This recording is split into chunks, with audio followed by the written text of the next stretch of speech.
ராதே ராதே. நம்ம சத்குருநாதரோட பரம கிருபையினால ஸ்ரீமத் பாகவத மகாபுராணம் கற்றுக்கிறோம். இப்பொழுது 4வது ஸ்கந்தத்தில் 13 அத்தியாயங்கள் முடிச்சுட்டு போன செஷனில் 14வது அத்தியாயம் கற்றுக்க ஆரம்பித்தோம்.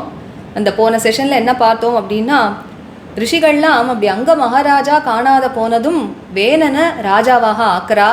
ஆனால் வேணன் எப்படி இருக்கான்னா மகா துஷ்டனாக இருக்கான். லோகத்தில் எல்லாரையும் யாகங்கள்லாம் பண்ணக்கூடாது, தெய்வங்களை வழிபடக்கூடாது அப்படின்னெல்லாம் தர்மத்தை தடுத்து நிறுத்துறான். இதெல்லாம் பார்த்துட்டு ரிஷிகள்லாம் ரொம்ப கவலைப்படுறா.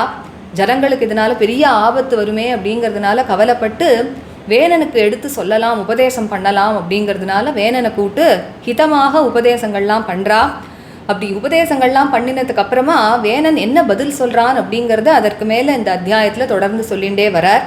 வேணன் எப்படி பதில் சொல்கிறான்னா, அத்தகைய ஒரு திமிரோட, அத்தகைய ஒரு அகங்காரத்தோட திரும்பி ரிஷிகளை பார்த்து அவன் சொல்கிறான், ஹே ரிஷிகளே, நீங்கள்லாம் ரொம்ப குழந்தைத்தனமாக முட்டாள்தனமாக பேசுகிறீர்கள். உங்களுக்கு எல்லா விதமான சௌக்கியங்களையும் பண்ணி கொடுக்கக்கூடிய உங்களுடைய நாதனான என்னை விட்டுட்டு யாரோ பகவான் பகவான்னு ஒரு ஜார புருஷனை போய் நாடுறேளே அப்படின்னு சொல்கிறான். உங்களுக்கு என்ன புரியல அப்படின்னா, உங்களுடைய ராஜாவான நான் தான் ஈஸ்வரன் அப்படிங்கிறது உங்களுக்கு புரியல. அது நீங்கள் புரிஞ்சுக்காத வரைக்கும் இந்த லோகத்துலேயும் சரி மேல் லோகத்துலேயும் சரி நீங்கள் க்ஷேமத்தை அடையவே போகிறதில்ல அப்படின்னெல்லாம் சொல்கிறான். அதுக்கப்புறமா கேட்குறான், யார் அந்த பகவானான யஜ்ஞபுருஷன் சொல்கிறேளே, யார் அந்த பகவான்? அவரிடத்துல உங்களுக்கு இத்தகைய ஒரு பக்தி இருக்கே, இது எப்படி இருக்குது அப்படின்னா, ஒரு கெட்ட நடத்தையுடைய ஒரு பெண்ணானவள் தன்னுடைய பர்த்தாவிடத்தில் ஒரு அன்பை காமிக்காமல் ஒரு ஜார புருஷனிடத்தில் அதிகமாக அன்பு செலுத்துவாளே, அது மாதிரி இருக்கே நீங்கள் பண்ணுறது. உங்களுக்கு ஒரு விஷயம் தெரியல, விஷ்ணு, பிரம்மா, சிவன் அல்லது வாயு, யமன், சூரியன், வருணன், குபேரன் போன்ற எல்லா தெய்வங்களும் எங்கே வாசம் பண்ணுறா அப்படின்னா அந்த ராஜாவுடைய சரீரத்தில் தான் அவர்கள்லாம் வாசம் பண்ணுறா. அதனால ஒரு ராஜாவானவன் சர்வதேவ மயோ நிருபஹா அப்படிங்கிறான். அந்த ராஜா தான் எல்லா தேவர்களுடைய சொரூபமாகவும் இருக்கான். அதனால அவங்களோட ஹிருதயத்தில் ஒரு அசூயையோ பொறாமையோ இல்லாமல் என்னையே நீங்கள்லாம் பூஜை பண்ணுங்கள், உங்களுடைய கர்மங்களெல்லாம் எனக்கே சமர்ப்பணம் பண்ணுங்கள் அப்படின்லாம் சொல்கிறான் நாம் ரிஷிகளை பார்த்து. என்ன தவிர வேறு யார் இருக்கா இத்தகைய ஒரு பூஜைக்கு அருகதை உடையவர்கள் அப்படின்னு கேட்குறான். இந்த மாதிரி ரொம்பவும் குதர்க்கமாக தர்மத்திலேருந்து விலகி போய் இப்படிலாம் பேசுகிறான். அந்த சாதுக்கள் எடுத்து சொன்னாலே அந்த உபதேசத்தில் ஒரு வார்த்தையை கூட கேட்கலையாம். எதனால அப்படின்னா அவனுடைய புண்ணிய பலன் எல்லாம் க்ஷீணமாக ஆயிடுது அப்படிங்கிறார். அதனால அவர்கள் சொன்ன உபதேசத்தை கேட்கணுங்கிற அந்த புத்தி கூட அவனுக்கு ஏற்படலாம். இந்த மாதிரி அவர்கள் வினயமாக எடுத்து சொன்ன அந்த வார்த்தையும் கேட்காம இந்த சாதுக்களையும் அவமரியாதை பண்ணதும் இப்பொழுது ரிஷிகளுக்கெல்லாம் ரொம்பவும் கோபம் அதிகமாயிடுதாம். அதனால சொல்கிறார் ரூடமன்யவகா அப்படிங்கிறார். அதாவது அவர்களுடைய கோபம் வளர்ந்துட்டே போய் கட்டுக்கடங்காததாக போயிடுதாம். முதல்ல சொல்லும்பொழுது கூடமன்யவகா அப்படின்னு சொன்னார். கோபத்தை உள்ள அடக்கிண்டு வேணனிடத்துல பேசி பார்க்குறா, ஒரு சான்ஸ் கொடுக்கலாம் அப்படிங்கிறதுனால உபதேசம் பண்ணி பார்க்குறா. ஆனால் அவன் கேட்கல அப்படின்னதும் இப்பொழுது ரூடமன்யவகா அப்படின்னு கோபம் ரொம்ப அதிகமாயிடுதான். உடனே அவர்கள்லாம் உரத்த குரல்ல சொல்கிறாளாம், இவன் இருக்கானே இவன் மகா பாப்பி, சுபாவத்திலேயே ரொம்பவும் துஷ்டமானவன், இவனை கொல்லுங்கள், இப்பொழுதே இவனை கொல்லுங்கள் அப்படின்னு சொல்கிறா. இவன் உலகத்தில் வாழ்ந்தான் அப்படின்னா ஒரு க்ஷணத்தில் இந்த உலகத்தையே பஸ்மமாக ஆக்கிடுவான் அவனோட பாபத்தினால. இவனுக்கு ராஜ்ய சிம்ஹாசனத்துக்கு கொஞ்சம் கூட அருகதையே இல்லை. ஏன்னா பகவானையேனா நிந்த பண்ணுறான் இவன். இந்த பகவானை யார் தான் நிந்த பண்ணுவான்? இந்த வேணனை காட்டிலும் இந்த பாப்பியான வேணன் தான் இத்தகைய ஒரு காரியத்தை பண்ணுவான். பகவானோட கிருபையினால தான் இத்தகைய ராஜ்ய போகங்களையும் பதவியும் எல்லா சக்திகளையும் அடைஞ்சிருக்கான். அப்படி இருக்கும் பொழுது பகவானையே நிந்த பண்ணுறானே. அதனால ரிஷிகள்லாம் இப்படி முடிவு பண்ணாலாம். உடனே அவர்களோட கோபமும் அதிகமானதுனால இப்படி இருக்கானேங்கிற அந்த வெறுப்போட ஹும் அப்படின்னாலாம். அந்த ஹுங்காரத்திலேயே வேணன் இறந்து போயிட்டானாம். ஏன் அப்படின்னா அந்த ஒரு ஹுங்காரத்தில் எங்கேயாவது இறக்க முடியுமா அப்படின்னா, ஏற்கனவே வேணன் இறந்தவனாக தான் வாழ்ந்துட்டு இருந்தான் அப்படிங்கிறார். ஏன் அப்படின்னா அவன் பண்ண அந்த பகவன் நிந்த இருக்கு இல்லையா, அத்தகைய பாவத்தினால அவன் ஏற்கனவே இறந்து போனவனாக தான் இருந்தானாம். இப்பொழுது சாதுக்களுடைய ஹுங்காரத்தில் அப்படி இறந்து போய் கீழே விழுந்துட்டான். உடனே ரிஷிகள்லாம் கிளம்பி போயிடுறா. அவனுடைய அம்மாவான சுனீதா ரொம்பவும் வருத்தப்படுறா, தன் பிள்ளை இப்படி இறந்து போயிட்டானே அப்படின்னு. அவளால் அதை ஏற்றுக்கவே முடியல. அதனால என்ன பண்ணுறாளாம், அவனுடைய சரீரத்தை பதப்படுத்தி எப்படியோ மந்திரங்கள் ஔஷதங்கள் மூலமாக பலவிதமான உபாயங்கள் மூலமாக அவனோட சரீரத்தை பாதுகாத்துண்டே அது பக்கத்துலேயே உட்காந்து அழுதுண்டே இருக்காளாம். இது நடந்து ஒரு சில நாட்கள் கழித்து என்ன ஆகுது அப்படின்னா, சரஸ்வதி நதியில் நீராடிட்டு ரிஷிகள்லாம் அந்த சரஸ்வதி நதி கரையில் அக்னி காரியங்கள்லாம் பண்ணிட்டு அப்படி கூட்டமாக அமர்ந்துண்டு பகவானுடைய குணங்களெல்லாம் எடுத்து பேசிகிட்டே இருக்காளாம். அதுபோது திடீர்னு பார்க்குறா, எங்கே பார்த்தாலும் ஒரே கெட்ட சகுனங்கள் நிமித்தங்கள்லாம் ஏற்படுறது, லோகத்துக்கே ரொம்பவும் பயத்தை விளைவிக்கக்கூடியதாக இருக்காம். அப்படி உடனே அதை பார்த்ததும் ரிஷிகள்லாம் மனசில் நினச்சிக்கிறா, இப்போ பூமாதேவி ராஜா இல்லாமல் அநாதையாக இருக்கா இல்லையா, இத்தகைய ஒரு சமயத்தில் திருடர்கள் கொள்ளக்காரர்கள் மூலமாக அவளுக்கு எந்த விதமான ஆபத்தும் வந்துடக்கூடாதே அப்படின்னு நினைக்கிறா. ஏன்னா இப்படி துஷ்ட நிமித்தங்கள்லாம் ஏற்படுறதே அப்படிங்கிறத பார்த்துட்டு அவர்கள் அப்படி கவலைப்பட்டுட்டே இருக்கும் பொழுதே நாலா திசையிலையும் பெரிய புழுதி கிளம்புறதாம். என்ன புழுதி அப்படின்னு பார்த்தா, எங்கே பார்த்தாலும் கொள்ளக்காரர்கள் திருடர்கள்லாம் அப்படியே ஓடும் பொழுதே எல்லா ஜனங்களையும் அடித்து அவர்களுடைய தனத்தெல்லாம் அபகரிக்கிறாளாம். இவர்கள்லாம் ரிஷிகள்லாம் பார்க்குறா, இப்போ ராஜா இல்லாததுனால இந்த மாதிரி இப்படி ஒரு உபதிரவம் ஏற்பட்டிருக்கே நாட்டுக்கு, எல்லா ஜனங்களையும் அடிக்கிறதும் ஒத்தொத்தர அவருடைய தனங்களெல்லாம் பறிக்கிறதும் ஒத்தொத்தர கொலை பண்ணுறதுலையுமே குறியாக இருக்காளாம் இந்த கொள்ளக்காரர்கள்லாம். இப்படி ராஜ்யமே பலம் இழக்கிறது, திருடர்களுக்கெல்லாம் பலம் அதிகமாகுது. இதெல்லாம் பார்த்தும் கூட ரிஷிகளுக்கு ஒரு சக்தி இருக்காம் இதெல்லாம் தடுத்து நிறுத்துறதுக்கு. அத்தகைய சக்தி உடையவர்கள் தான் இருந்தாலும் இதெல்லாம் தடுத்து நிறுத்தலையாம். ஏன் அப்படின்னா, இதை தடுத்து நிறுத்துறதுல எவ்வளவோ ஹிம்சை அதில் ஈடுபட்டிருக்கு அப்படிங்கிறத அவர்கள் உணர்றா. அதனால ஒன்றும் பண்ணாமல் இருக்கா. ஆனால் மனசுக்குள்ளே அவர்களுக்கு ஒரு எண்ணம் ஓடிண்டே இருக்கு. ஒரு பிராமணன் அப்படிங்கிறவன் எவ்வளவோ சாந்தமாகவும் சமதிருஷ்டி உடையவனாகவும் எவ்வளவோ தபஸ் உடையவனாகவும் இருந்தாலும் தீனானாம் சமுபேக்ஷகா அப்படின்னு, தீனர்கள் அப்படின்னு சொல்லக்கூடிய கஷ்டப்படுறவர்களை பார்த்தும் பார்க்காதது போல உபேட்சையோடு இருந்தான் அப்படின்னா அந்த பிராமணனோட தபஸெல்லாம் அவனை விட்டுட்டு போயிடுமே. எப்படி ஒரு மண் பானையில் அடியில் ஒரு ஓட்டை இருந்ததுன்னா அதில் தண்ணி நிற்காமல் இறங்கி போயிடுமோ, அதுபோல் அவனுடைய தபஸெல்லாம் அவனை விட்டுட்டு போயிடுமே அப்படின்னு பார்க்குறா. உடனே அவர்கள் நினைக்கிறா, அது மட்டும் இல்லை, அங்க மகாராஜாவுடைய வம்சமானது அழியக்கூடாது. ஏன் அப்படின்னா அவரோட வம்சத்தில் எவ்வளோ பெரிய பெரிய ராஜர்ஷிகள்லாம் வந்திருக்கா. பகவானான கேசவனை ஆசிரயிச்சவர்கள் அத்தகைய ராஜாக்கள். அது மட்டும் இல்லை, அமோகமான பராக்கிரமம் உடையவர்களாக இருந்திருக்கா. அதனால் அவருடைய வம்சமும் அழியக்கூடாது. அதனால் இப்படிலாம் தீர்மானம் பண்ணி என்ன பண்ணுறா அப்படின்னா, அந்த வேணனோட சரீரத்தை அப்படி பதப்படுத்தி காப்பாற்றிட்டு வரா இல்லையா, அந்த சரீரத்தை கொண்டு இந்த வேணனோட வலது தொடைய வேகமாக கடையறார்களாம். அப்படி கடைஞ்சதும் அதுலேருந்து ஒரு குள்ளமான உருவம் அப்படி தோன்றி வருது. அது எப்படி இருக்குது பார்க்குறதுக்கு அந்த உருவம் அப்படின்னா, கண்ணங்கரேல்னு காக்காவை போல இருக்காம். அவனுடைய கேசங்கள்லாம் அப்படி செம்பு போல செவந்து இருக்காம். கண்கள்லாம் அப்படி செக்க செவேல்னு ரத்தத்தை கக்கக்கூடியது போல இருக்குது. சப்பையான மூக்கு, பெரிய தாடை. அவனுடைய கை கால்கள்லாம் எப்படி இருக்குது அப்படின்னா, அப்படியே சூம்பி போனது போல் குட்டி குட்டி கைகள், குட்டி குட்டி கால்கள், இப்படி ஒரு உருவம் அதுலேருந்து தோன்றி வருது. ரொம்ப பரிதாபமாக தலையை குனிஞ்சுண்டு இந்த ரிஷிகள் இடத்துல கேட்குறானா, நான் என்ன பண்ணணும் அப்படின்னு. உடனே இந்த ரிஷிகள்லாம் அவனை பார்த்து பேசாமல் உட்காரு அப்படிங்கிறாளாம், நிஷீத அப்படின்னு சொல்கிறான். ஏன் அப்படின்னா, இந்த ரிஷிகள்லாம் பார்க்குறா, எதற்காக நம்ம இந்த மாதிரி ஒரு காரியத்தை பண்ணோமோ அது நிறைவேறலை இல்லையா, இவனை போய் எங்கேயாவது ராஜாவாக ஆக்க முடியுமா, அதனால் பேசாமல் உட்காரு அப்படின்னா, அவர்கள்லாம் நிஷீத அப்படின்னு சொன்னதுனால அவனுக்கு நிஷாதன் அப்படிங்கிற பேர் ஏற்படுறது. அந்த வம்சத்தில் வந்தவர்கள் தான் நைஷாதர்கள் அப்படின்னு, கிரிகானன கோச்சராகான்னு காட்டில் மலையில் வசிக்கக்கூடிய அந்த காட்டுவாழ் ஜாதிகள் அப்படின்னு சொல்கிறோமே, அவர்கள்லாம் கிரகமே இல்லாமல் இப்படி சஞ்சாரம் பண்ணிகிட்டே இருப்பா. காடில் அல்லது மலைகளில், நகரத்துக்குள்ளே அவர்களுக்கு கிரகமே இருக்காது, நகரத்துக்குள்ளே வரவும் மாட்டா. ஏன் இப்படிப்பட்ட ஒரு உருவம் அவனிடத்துலேருந்து வந்தது அப்படின்னா, வேணன் இத்தகைய நாளாக பண்ணின பாபங்களெல்லாம் எடுத்துண்டு அவன் வந்ததுனால இப்படி ஒரு ஜாதியாக அவர்கள்லாம் தோன்றினார்களாம். நைஷாதர்கள்னு பேர் அவனுடைய வம்சத்தில் வந்தவர்கள் அப்படின்னு சொல்கிறார். இப்போ இந்த இடத்துல பார்த்தோம் அப்படின்னா, பாகவதத்தில் சொல்லக்கூடிய இந்த ஒரு விஷயம் அப்படிங்கிறது எவ்வளவு சத்தியம் அப்படிங்கிறத எங்கே பார்க்கலாம் அப்படின்னா, ஒரு மகானுடைய அனுபவமும் இதே மாதிரி இருக்குது அப்படிங்கிறத நம்ம பார்க்குறோம். அதுதான் பெரிய ஆச்சரியம். ஸ்ரீ ராமகிருஷ்ண பரமஹம்சருடைய வாழ்க்கையில் இதே மாதிரி ஒரு அனுபவத்தை நம்ம கேள்விப்படுறோம். அவர் பலவிதமான சாதனைகள்லாம் பண்ணும்பொழுது ஒரு சமயம் அவருடைய சிஷ்யர்களிடத்தில் அவரே சொல்கிறார், எனக்கு ரொம்ப நாளைக்கு உடம்புல ஒரு வலியும் உபாதையும் இருந்துகிட்டே இருந்தது, ஒரு எரிச்சலும், அப்படியே அதுக்கு காரணம் தெரியாமையே இருந்துகிட்டே இருந்தது. ஒரு சமயம் என்னுடைய தியானத்தும் பொழுது நான் ஒரு காட்சியை பார்த்தேன். என்னுடைய வலது தொடையிலேருந்து கருப்பாக ஒரு உருவம் கிளம்பி போச்சு. அது என்னது அப்படின்னு பார்த்தா, என்னுடைய பாவங்கள்லாம் தான் அந்த மாதிரி ஒரு கருப்பான உருவத்தில் கிளம்பி போச்சு அப்படின்னு சொல்கிறார். அதுக்கப்புறமா எனக்கு அந்த உடம்புல இருந்த அந்த உபாதையெல்லாம் போயிடுத்து அப்படிங்கிறார். அப்போது அந்த தொடையிலேருந்து அந்த ஒரு பாபமானது கிளம்பி போகிறது அப்படிங்கிற அந்த விஷயம் பாகவதத்தில் இருக்கிறதே எப்படி அந்த மகானோட அனுபவத்துலேயும் சத்தியமாக இருக்குங்கிறத பார்க்குறோம். அதனால் பாகவதத்தில் சொல்கிற விஷயங்கள் எப்பொழுதுமே எப்படி மகானோட அனுபவத்தோடு ஒட்டி இருக்குது, திரிகாலத்துலேயும் சத்தியமாக இருக்குது அப்படிங்கிறத நம்ம இது மூலமாக தெரிஞ்சுக்கலாம். இப்படி இந்த நிஷாதன் இந்த வேலனுடைய தொடையிலேருந்து தோன்றினான்ங்கிறதோட இந்த 14வது அத்தியாயம் பூர்த்தியாகுது. நம்ம இந்த செஷனில் 23வது ஸ்லோகத்திலேருந்து இந்த அத்தியாயம் முடிகிற வரைக்கும் நம்ம இப்பொழுது கற்றுக்கலாம். அதற்கு மேலே நம்ம 15வது அத்தியாயத்தை அடுத்த செஷனில் கற்றுக்கலாம். ராதே ராதே. கோபிகா ஜீவனஸ்மரணம் கோவிந்தா கோவிந்தா. சத்குருநாத மகாராஜ் கி ஜெய்.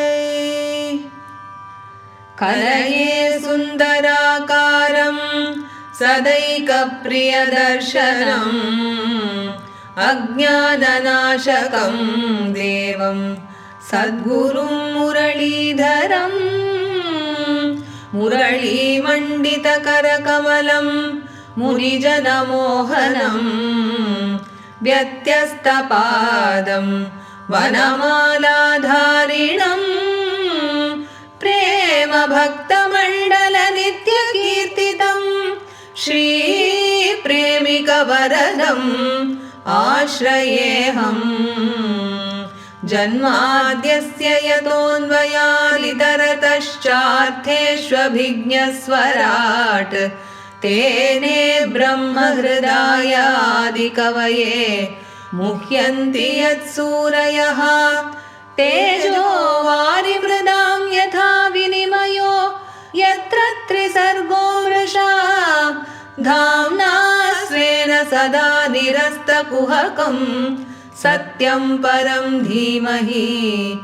धर्मः प्रोज्झितकैतवोऽत्र परमो निर्मत्सराणां सतां वेद्यं वास्तवमत्र वस्तु शिवदं तापत्रयोन्मूलनं. श्रीमद्भागवते महामुनिकृते किं वा परैरीश्वरः सद्यो हृद्यवरुध्यतेऽत्र कृतिभिः शुश्रूषुभिस्तत्क्षणात्. निगमकल्पतरोर्गलितं फलं शुकमुखादमृतद्रवसंयुतं पिबत भागवतं रसमालयं मुहुरहो रसिका भुवि भावुकाः. यं प्रव्रजन्तमनुपेतमपेतकृत्यं द्वैपायनो विरहकातराजुहाव. पुत्रेति तन्मयतया तरवोऽभिनेदुः तं सर्वभूतहृदयं मुनिमानतोऽस्मि. यस्वानुभावमखिलश्रुतिसारमेकम् अध्यात्मदीपम् अतितितीर्षतां तमोऽन्धं. संसारिणां करुणयाः पुराणगुह्यं तं व्याससूनुमुपयामि गुरुं मुनीनां. नारायणं नमस्कृत्य नरं चैव नरोत्तमं देवीं सरस्वतीं व्यासं ततो जयमुदीरयेत्. कृष्णाय वासुदेवाय देवकीनन्दनाय च नन्दगोपकुमाराय गोविन्दाय नमो नमः. कृष्णाय वासुदेवाय हरये परमात्मने प्रणतक्लेशनाशाय गोविन्दाय नमो नमः. नाम संकीर्तनं यस्य सर्वपापप्रणाशनं प्रणामो दुःखशमनः तं नमामि हरिं परम्. गोपिका जीवनस्मरणं गोविन्दा गोविन्दा. सद्गुरुनाथ महाराज की जय. वेन उवाच वेन उवाच बालिशाबतयूयं वा बालिशाबतयूयं वा बालिशाबतयूयं वा अधर्मे धर्ममानिनः अधर्मे धर्ममानिनः अधर्मे धर्ममानिनः ये वृत्तिदं पतिं हित्वा ये वृत्तिदं पतिं हित्वा ये वृत्तिदं पतिं हित्वा जारं पतिम् उपासते जारं पतिमुपासते जारं पतिमुपासते अवजानन्ति अमी मूढा अवजानन्त्यमी मूढा अवजानन्त्यमी मूढा नृपरूपिणम् ईश्वरम् नृपरूपिणमीश्वरम् नृपरूपिणमीश्वरम् नानुविन्दन्ति ते भद्रम् नानुविन्दन्ति ते भद्रम् नानुविन्दन्ति ते भद्रम् इह लोके परत्र च इह लोके परत्र च इह लोके परत्र च को यज्ञपुरुषो नाम को यज्ञपुरुषो नाम को यज्ञपुरुषो नाम यत्र वो भक्तिः ईदृशी यत्र वो भक्तिरीदृशी यत्र वो भक्तिरीदृशी भर्तृस्नेहविदूराणां भर्तृस्नेहविदूराणां भर्तृस्नेहविदूराणां यथा जारे कुयोषिताम् यथा जारे कुयोषितां यथा जारे कुयोषितां विष्णुः विरिञ्चो गिरिश विष्णुर्विरिञ्चो गिरिश विष्णुर्विरिञ्चो गिरिश इन्द्रो वायुः यमो रविः इन्द्रो वायुर्यमो रविः इन्द्रो वायुर्यमो रविः पर्जन्यो धनदः सोमः पर्जन्यो धनदः सोमः पर्जन्यो धनदः सोमः क्षितिः अग्निः अपां पतिः क्षितिरग्निरपां पतिः क्षितिरग्निरपां पतिः एते चान्ये च विबुधाः एते चान्ये च विबुधाः एते चान्ये च विबुधाः प्रभवो वरशापयोः प्रभवो वरशापयोः प्रभवो वरशापयोः देहे भवन्ति नृपतेः देहे भवन्ति नृपतेः देहे भवन्ति नृपतेः सर्वदेवमयो नृपः सर्वदेवमयो नृपः सर्वदेवमयो नृपः तस्मान्मां कर्मभिः विप्रा तस्मान्मां कर्मभिर्विप्रा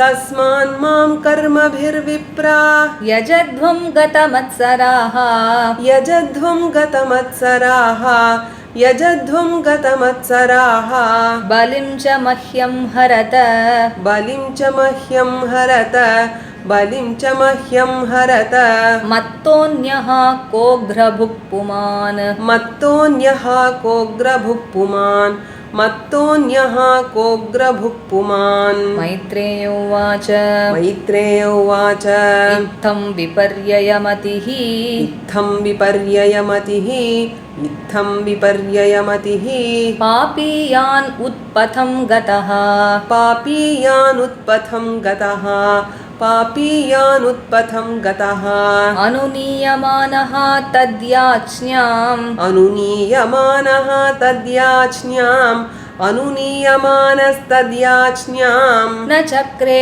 भ्रष्टमङ्गलः न चक्रे भ्रष्टमङ्गलः न चक्रे भ्रष्टमङ्गलः इति ते असत्कृताः तेन इति ते सत्कृतास्तेन इति ते सत्कृतास्तेन द्विजाः पण्डितमानिना द्विजाः पण्डितमानिना द्विजाः पण्डितमानिना भग्नायां भव्ययाज्ञायां भग्नायां भव्ययाज्ञायां भग्नायां भव्ययाज्ञायां तस्मै विदुरचुक्रुदुः तस्मै विदुरचुक्रुधुः तस्मै विदुरचुक्रुधुः हन्यतां हन्यताम् एष हन्यतां हन्यतामेष हन्यतां हन्यतामेष पापः प्रकृतिदारुणः पापः प्रकृतिदारुणः पापः प्रकृतिदारुणः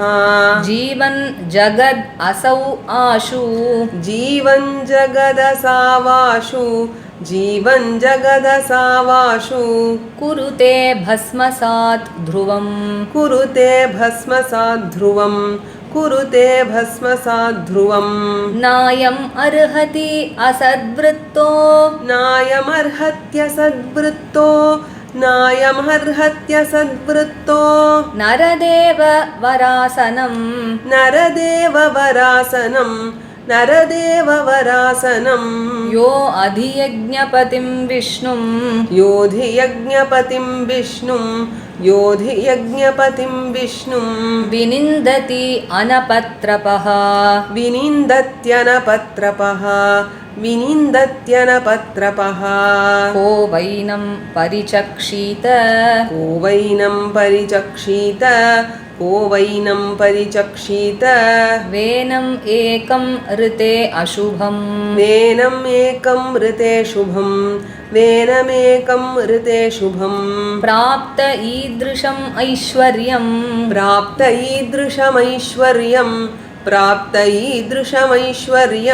यद्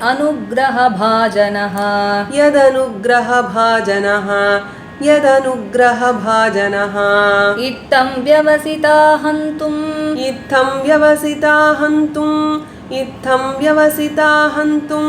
ऋषयो रूढमन्यवः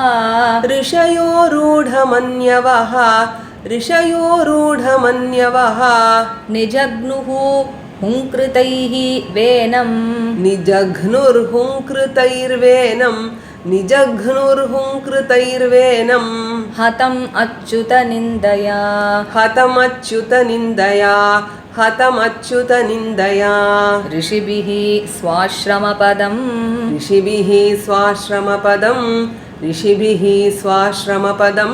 गते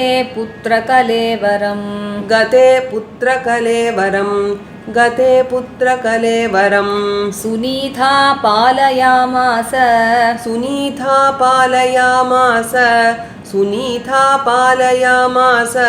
विद्यायोगेन शोचति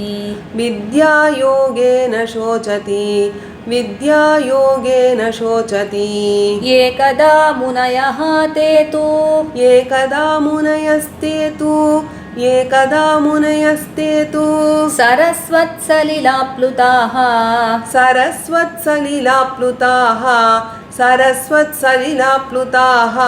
हुत्वा अग्नीन् सत्कथाः चक्रुः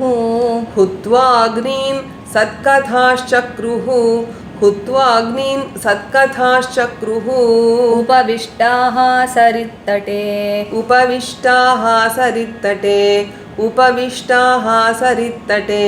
वीक्ष्योत्थितान् तदोत्पातान्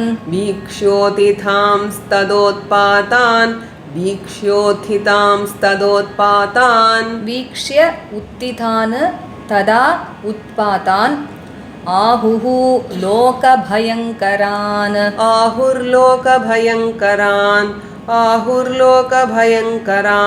अपि अभद्रम् अनाथायाः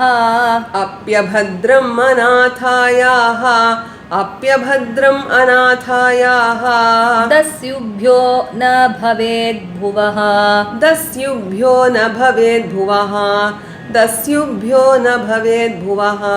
एवं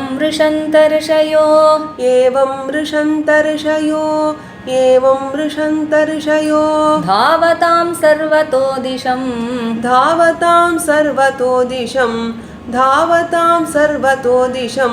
पांसुः समुत्थितो भूरिः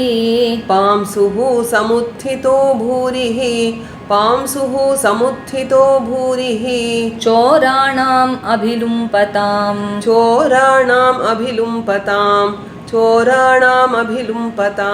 तद् उपद्रवम् आज्ञाय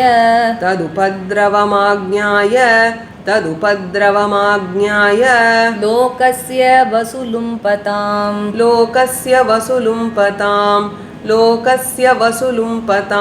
भर्तरि उपरते तस्मिन्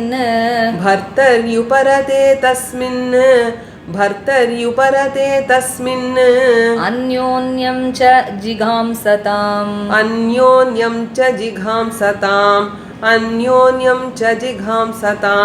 चोरप्रायं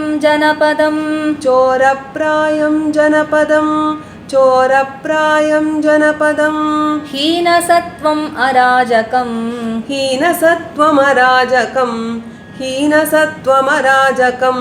लोकान् न अवारयन् शक्ताः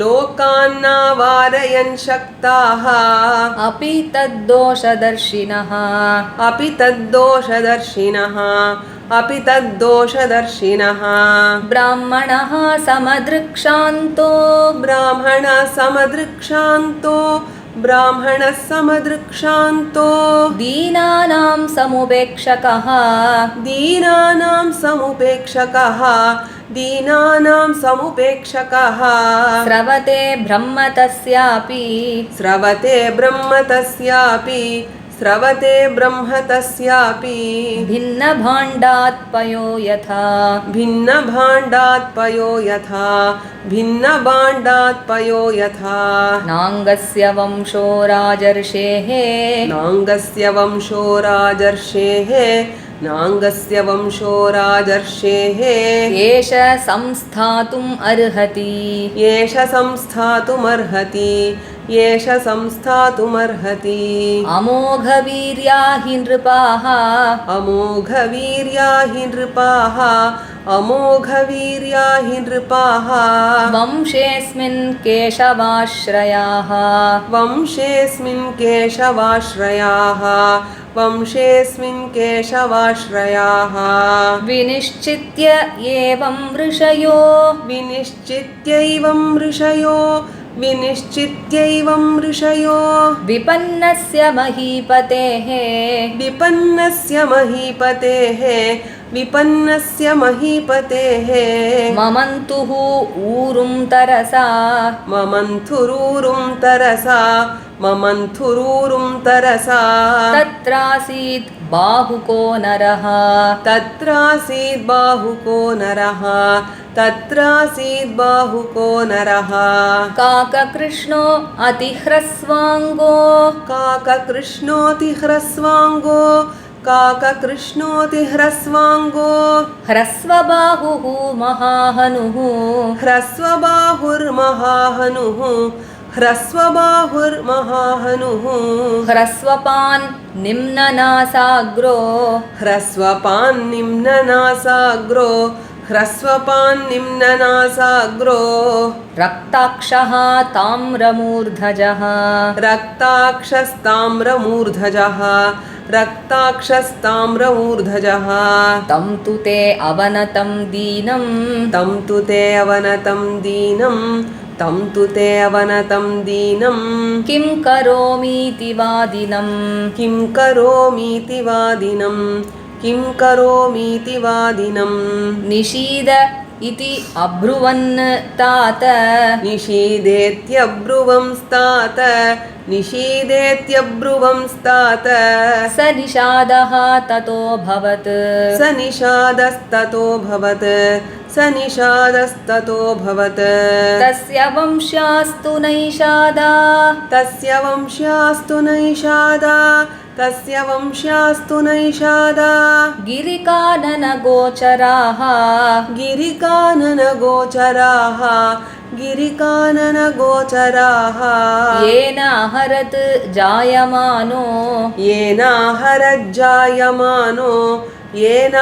येनाहरज्जायमानो वेन कल्मषम् उल्बणम् वेन कल्मषमुल्बणम् वेन कल्मषम् उल्बणम् இப்போ நம்ம 23வது ஸ்லோகத்திலேருந்து கடைசி வரைக்கும் சேர்ந்து படிக்கலாம் from the 23rd ஸ்லோகா வேன உவாச்ச बालिशाबतयूयं वा अधर्मे धर्ममानिनः ये वृत्तिदं पतिं हित्वा जारं पतिमुपासते अवजानन्त्यमी मूढा नृपरूपिणमीश्वरं नानुविन्दन्ति ते भद्रम् इह लोके परत्र च को यज्ञपुरुषो नाम यत्र वो भक्तिरीदृशी भर्तृस्नेहविदूराणां यथा जारे कुयोषितां विष्णुर्विरिञ्चो गिरिश इन्द्रो वायुर्यमो रविः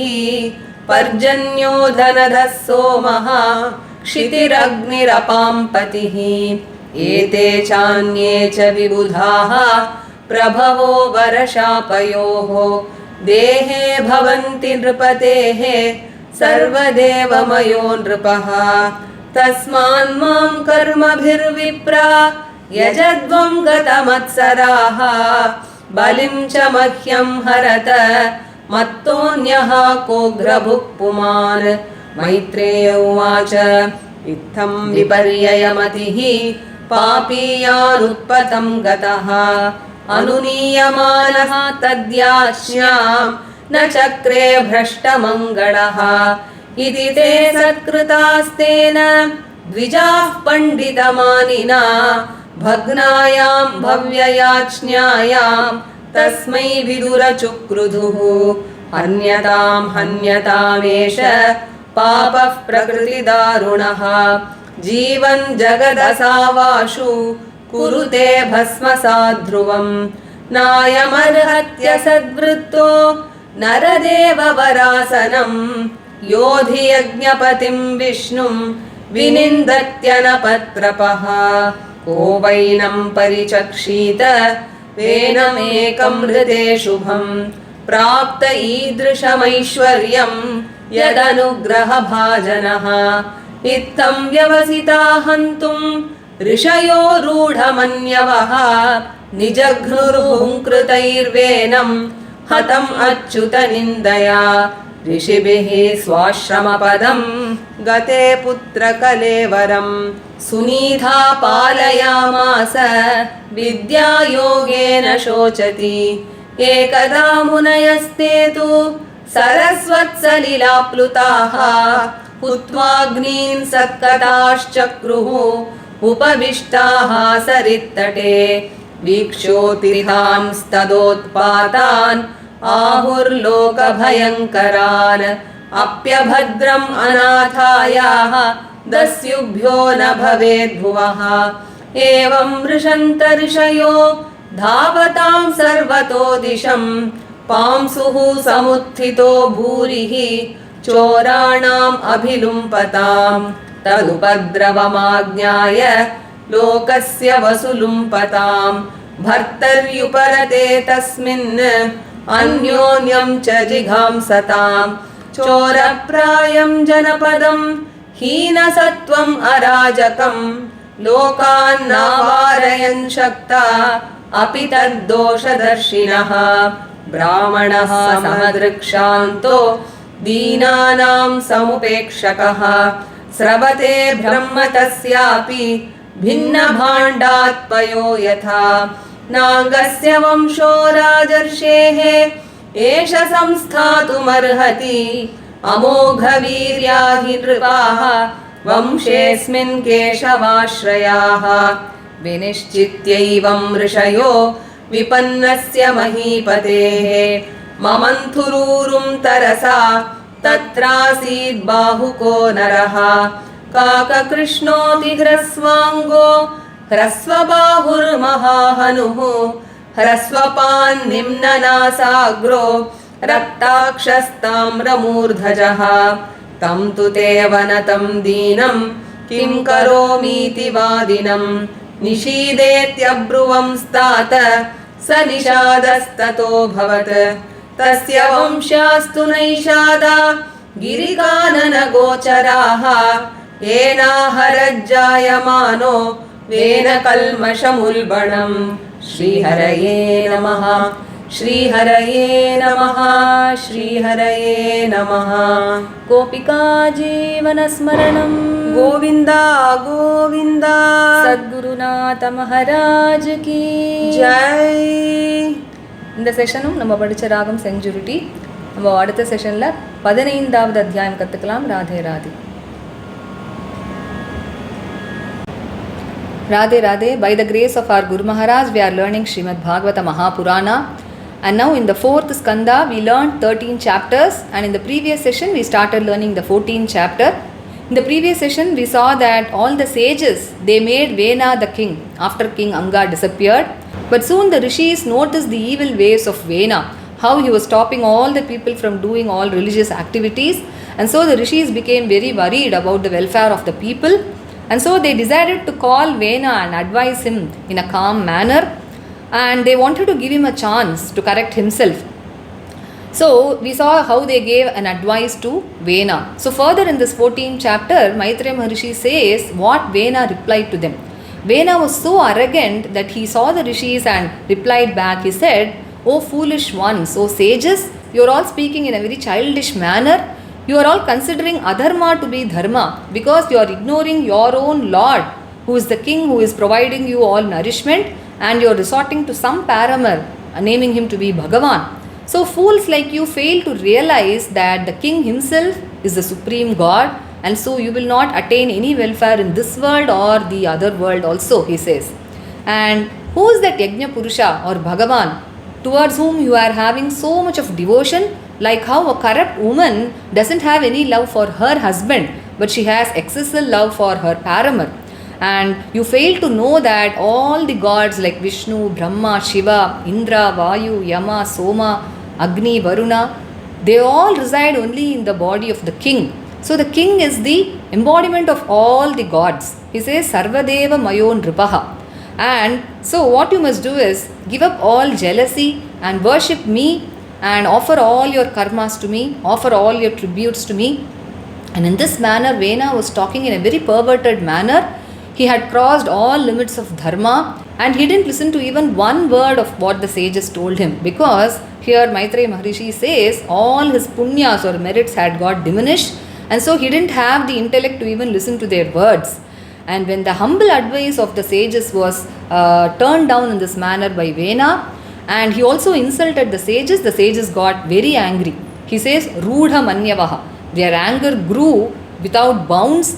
And previously he had said Guda Manyavaha, that is, they had concealed their anger and tried to advise Vena to give him a chance. But now, since he was not at all heeding their words, their anger grew.